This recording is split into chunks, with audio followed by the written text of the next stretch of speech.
Welcome to the eLABorate Topics podcast, where we focus on lab-specific strategies for medical laboratory professionals. We're proud to be the healthcare detectives that work behind the scenes to get the results needed to influence medical decisions. Let's grow together and jump right into the lab.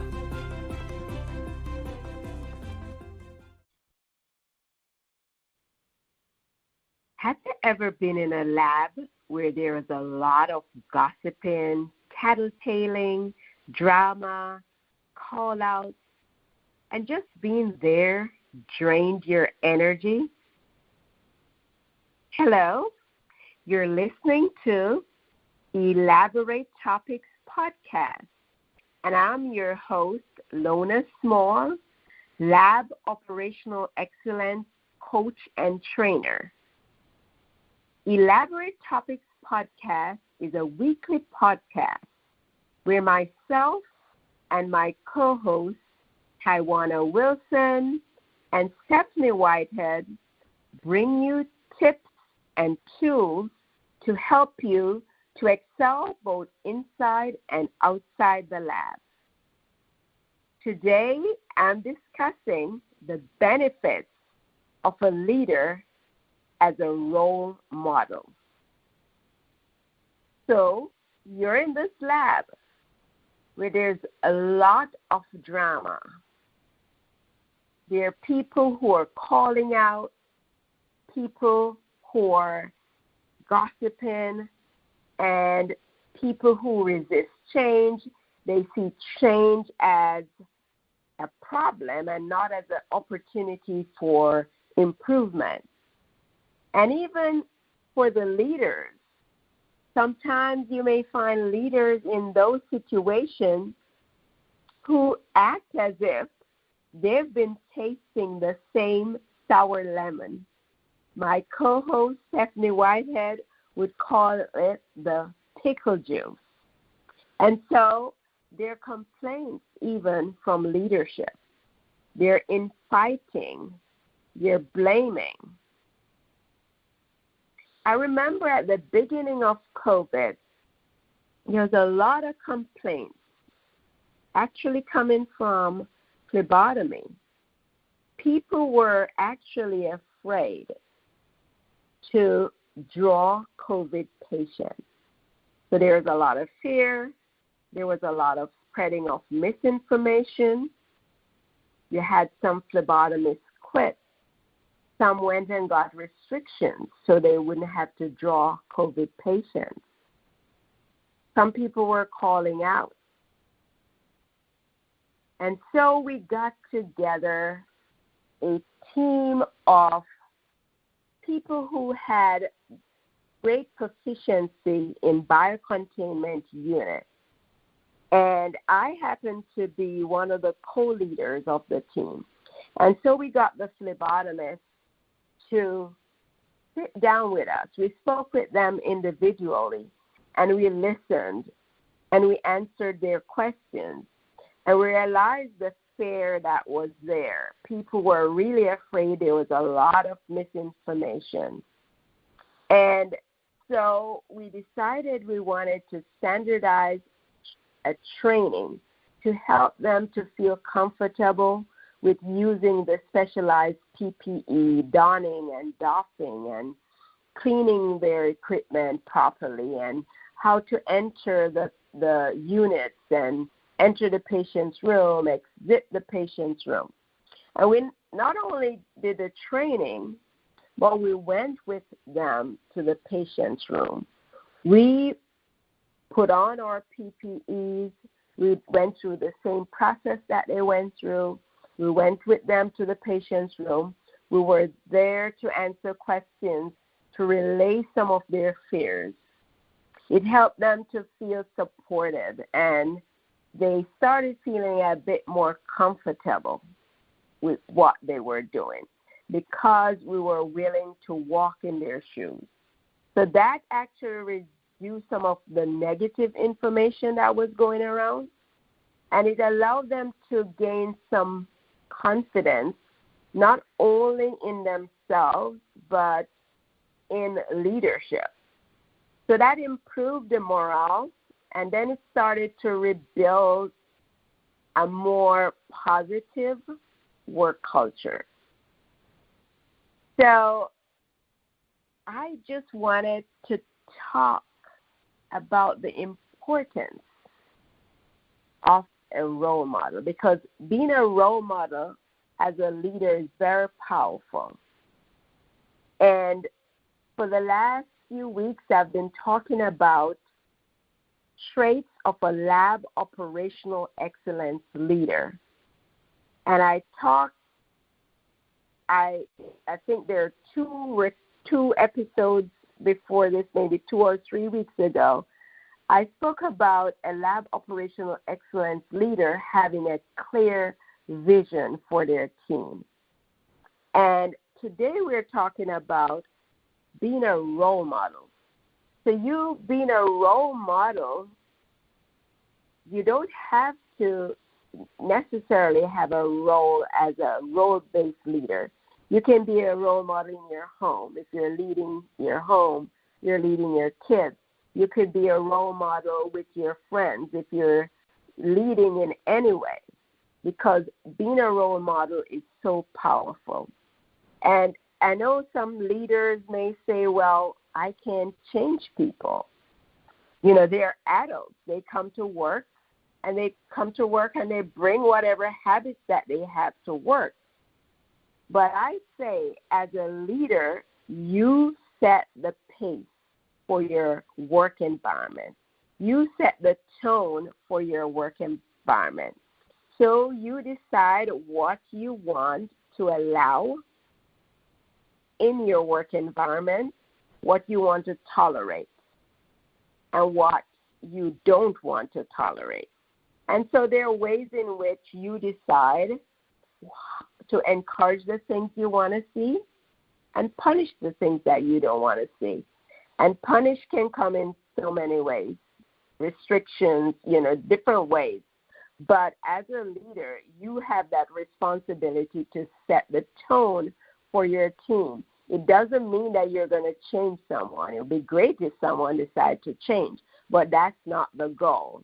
So yes, people are adults and they have whatever traits that they have, but you as a leader decide what you want to see in your work environment, because that's your responsibility.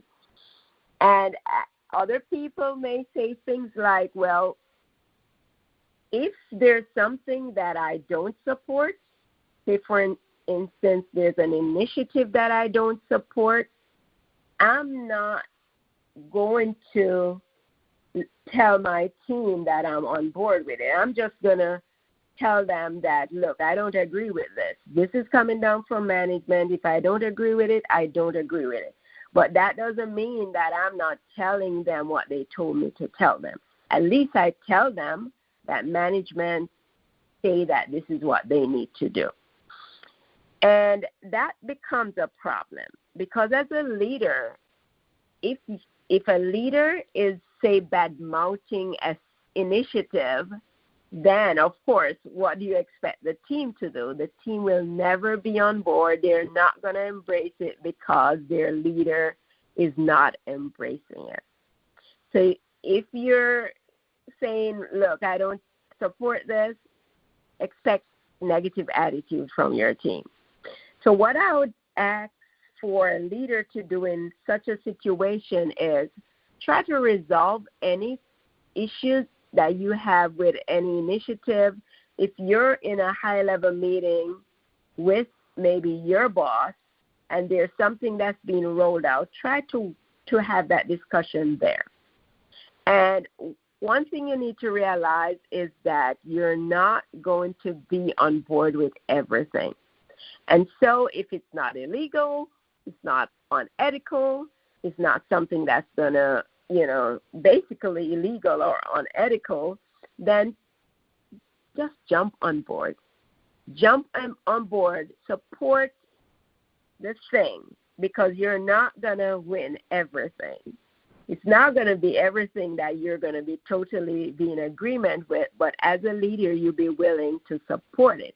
And so many times you support things and then the outcome usually is great. Now you have some control in helping with a positive outcome. So those are two things that I find that people tend to say, well, how can I be a role model when I may not agree with an initiative? But the role model, you're modeling the way by having a positive attitude, even with an initiative that you don't support. And so when you set that example for your team, you're going to find that team members may not support everything that you roll out. But if the attitude is, even though I may not agree with it, I will support it, and if it's coming from you, that's a really great example for your team. So being a role model is almost synonymous to being a leader, because a leader is basically saying to a team or whoever is following, this is what I'm doing, follow me. That's basically what it is. Follow me. I'm setting the precedent, follow me. So that's why being a role model is so vital, so powerful, so important. So if you cannot set that pace, then you cannot lead. And that's why the responsibility of setting the kind of culture for your team lies on the leader. So the culture is really created by what the leader allows. That's so important. So today I'm going to go through 5 steps that are important to being a role model. So the first step is check yourself as a leader. What do I mean by that? So are you in a place that you feel comfortable leading? Are you aligned with the values of either your organization or the values that are being set? The things that are being done, do you feel aligned with your personal values, your personal vision? Because if not, then that becomes a major issue. And that's why when I talk about, is it illegal? Is it ethical? Maybe is it aligned with your values? And if you find that you're in a situation where you're leading and what you're trying to lead is not aligned with your values or your vision, it's time to really decide if you want to continue in that situation. Next thing, when you're checking yourself, do you like what you do? Because I know a lot of times we get ourselves into a situation where we imagine what it would be like, and then when you find yourself in that situation, it's not really what you thought it would be. Or with time, you're kind of losing the love. And so check yourself with that. And sometimes it may mean that you just probably want to reset. You probably will want to kind of reconnect with your why. Why did I decide to do this in the first place? Sometimes just resetting means that you probably need some time to reevaluate, sometimes to relax. You may be overwhelmed. You may be overworked. So you may need to just reset. Take a vacation, take a time off, take a little break, and see how you can reconnect, be re-energized, re-motivated, and get yourself back on track. But the first thing is important to do is to check yourself. And if you find that you're not in alignment with what you're doing, it's best to step down. Don't try to lead a team when you're not in alignment. If you're not being that role model, you should voluntarily step down. Maybe give yourself the next few months to move into another role.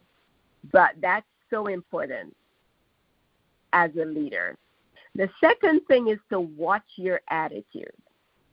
How are you behaving with your own peers? How are you behaving, let's say, in meetings? Are you complaining? Are you whining? Are you criticizing? Are you resisting? Are you doing things that you wouldn't want your team members to be doing? Or are you supporting? Are you coming up with great ideas and solutions when you're in a meeting? Are you troubleshooting things? Are you volunteering to lead initiatives? So be the person you'd want your team member to be. If you're leading a meeting, I'm sure you don't want to have your team members who are always complaining, whining, resisting, never supporting, never helping, coming up with ideas. You don't want to see that in your team. So when you're with your peers, check yourself. And a lot of times people think that, okay, I'm doing this, my team, this is kind of in our own private space. But a lot of times whatever behavior that you have behind scenes is the same attitude that's going to come off when you're outside, when you're with your team. So make sure you're watching your attitude.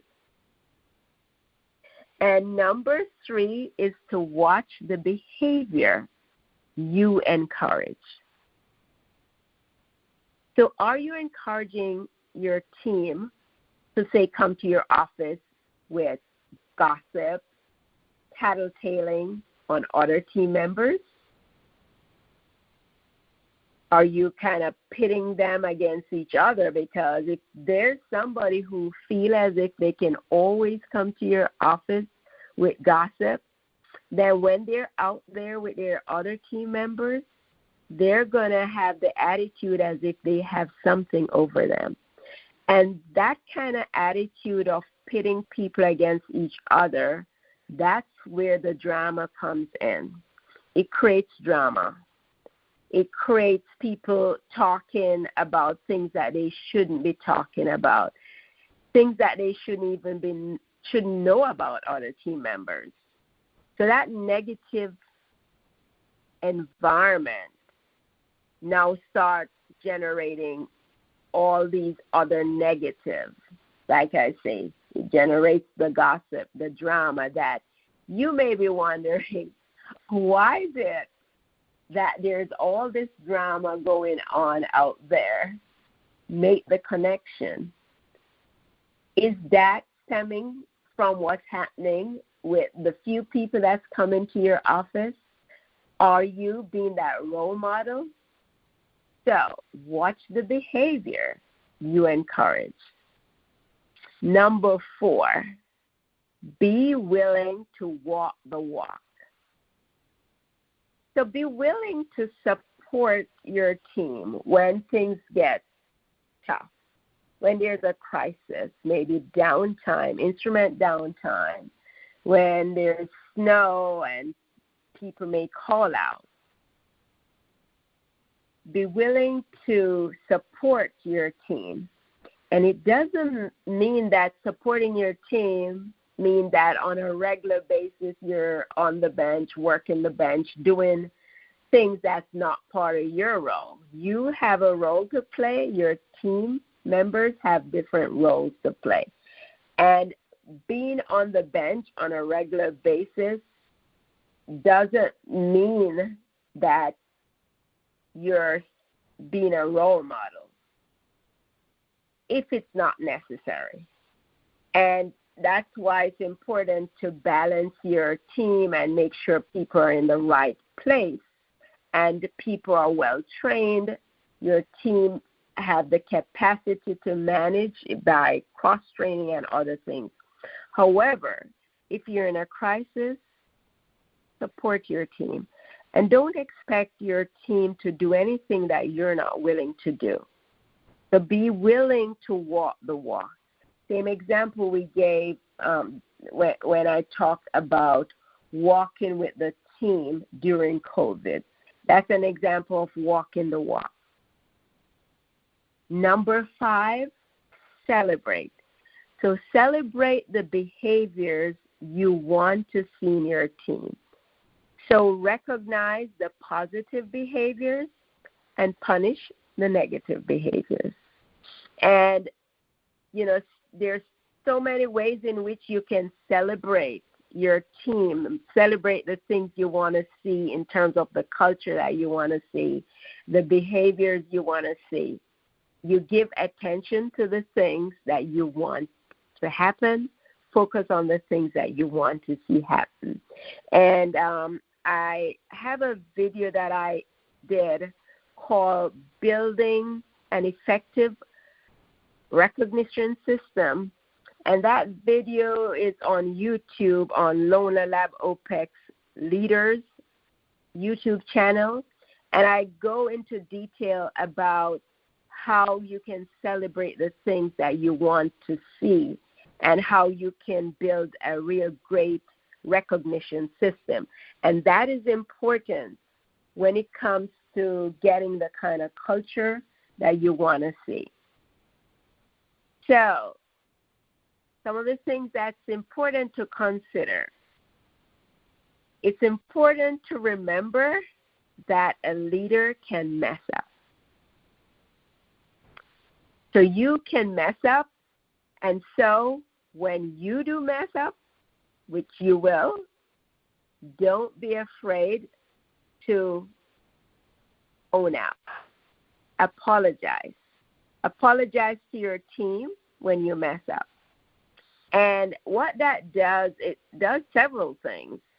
And 2 things that I can think of. For one, it allows your team to realize that you're a human being and, you're a human being like them. People want to relate to humans. They don't want to relate to this perfect image of something that they don't know what it is. So you're a human being, and you're going to mess up.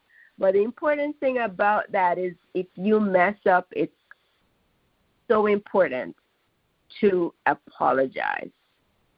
To apologize when you mess up. And the next thing that it does, it creates trust. So it creates trust because they know that you're going to call something out when it's wrong, even on yourself.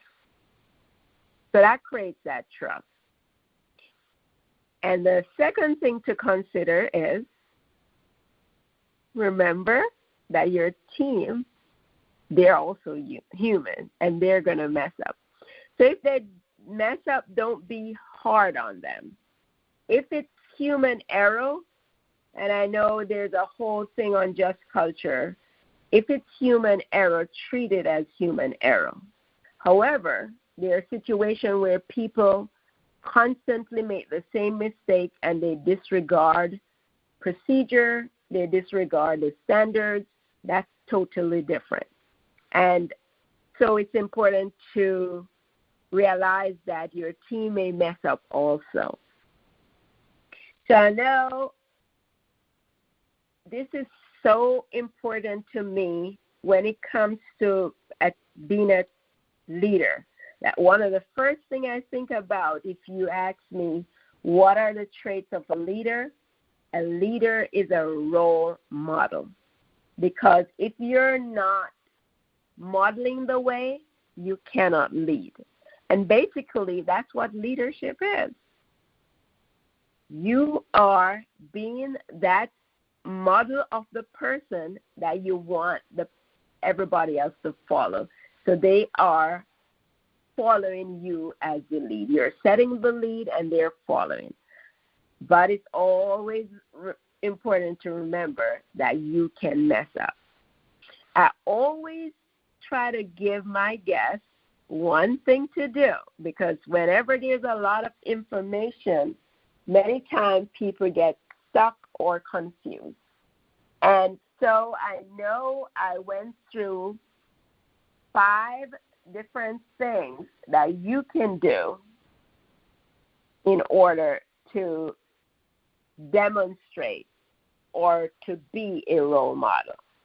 First one is check yourself. Make sure you're in the right place. You're aligned with the job that you need to do. And if not, make sure you're resetting. What's your attitude? What kind of attitude do you have when you're with your peers? That's number 2. Number 3, what's the behavior that you're encouraging with your team? Are you encouraging tattletale gossiping? Number 4, be willing to walk the walk. Help your team out when they're in a crisis. Walk the walk. And number 5, celebrate the behaviors you want to see in your team. And as I say, usually whenever I give a lot of information, I usually ask you to think of one thing that you would do after hearing this. And the first thing that I'll tell you to do is actually the first thing that I have on my list is check yourself. So evaluate where you are as a leader. Evaluate or reevaluate. See if you're aligned with the position that you have. And if you are, think of doing a reset. Maybe you may need to take a break and reset and remember your why. And if you're not, think of a resignation plan. So reevaluate, reset, resign. Maybe give yourself the next 6 months or however long. But if you're not aligned in that position, so that's the first thing that I'll ask you to do as a leader, as a role model, is to check yourself. I am excited that I was able to share these tips with you today. Thank you so much for listening. Thanks for listening to Direct Impact Broadcasting.com, and that's where you can go to listen to this and any other episode, or on your favorite podcast platform. And if you want to get in touch with us, or email is eLABorateTopics@directimpactbroadcasting.com. If you want to be a guest on the show, you can email us if you have questions. And if you get on the website, you can always comment and review other episodes. And this episode will be aired on Tuesday, and every other episode are aired on Tuesday of every week. So thank you so much for listening. And until we talk again, have a great one. Thank you for tuning in to another episode of eLABorate Topics, where your hosts discussed relevant strategies for laboratory professionals. Please subscribe to this podcast on your favorite podcast platform and listen to us on directimpactbroadcasting.com. Stay tuned for another episode with information you can use to